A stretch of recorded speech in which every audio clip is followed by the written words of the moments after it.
What's up, guys? I'm Mr. Styles, and welcome to the first video in a series focusing on the upcoming MMO, Pantheon Rise of the Fallen. On this episode, we're going to take a look at the world of Terminus in its current form. We'll be discussing the continents, zones, and starting cities of the playable races of Terminus. Without further ado, let's butcher some names and talk some Pantheon. Shown here is the current map of Terminus. It is almost certainly going to be adjusted before release, but let's take a look at what we have as of now. Two of the three expected continents are shown, Rainfall in the west and King's Reach in the east. The third continent, called Whitethall, is likely to be located in the south, though there's some debate on that. Let's talk about Whitefall first. As it stands, it will hold the starting locations of the Dwarves, Gnomes, and Archai. The Archai's starting area will be on the island of Suroa, the Dwarves in the city of Kadasa, which means Kazas Reach, Kazas being their king. And finally, the Gnomes will reside within the floating keep of the Skyhold. Little else is known zone-wise about Whitethall, so we'll have to explore the rest of that at a later date. Next, let's take a look at Rainfall. It will be home to the Ogres, Scar, and Darkmere. The Darkmere starting location of Serenai's Rest is located along the islands on the western shore of Rainfall. Not too far off from there, the Ogres starting location of the Broken Maw. That happens to be named after the king's throne being set inside the jawbone of a desecrated Rainborn dragon statue.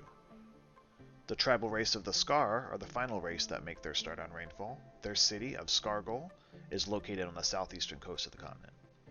Other noted locations on Rainfall include the Kaga Sands, which is a sprawling desert that borders the Broken Maw, the Burning Sacnum, which is the refuge used by the Ogres in Darkmere during the Age of Chaos and is said to be surrounded by a magma moat. There are many other zones in Rainfall, but there's been little information on them as yet. They include the Whispering Lands, the Valley of the Watchmen, Tazran's Gate, the Dead Vault, and Wander's Lost. Lastly, let's take a look at King's Reach. It is home to the starting cities of the humans, halflings, and elves. In the northeast lies the human city of Thronefast. It has been described as a breathtaking jewel, and if you had a chance to take a look at some of the developer streams, you've likely seen just that. In the west lies the elvish city of Faerthal, and in the southeast, deep in Wild's End, is Sorhirith, the halfling starting city.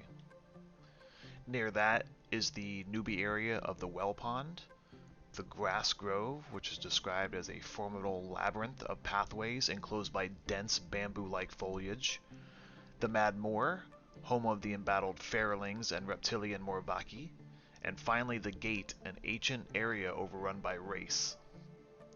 North of Faerthal is the Seven Locked Door, a mysterious dungeon area bound by 7 locks. To the south, the Veywood, which connects the South Soul, and the Tower of the Reckless Magician. And up near Thronefast is where you're going to have Avendir's Pass, which is home to Black Dagger Keep and Halnir's Cave. There are many other zones in King Reach, with little information to go on as yet. They include the Steppes of Raloon, the Port City of Raloon, the Silent Plains, the Vale of Azuris, and the Silent Sanctum. And that's it for this episode. Thanks for watching.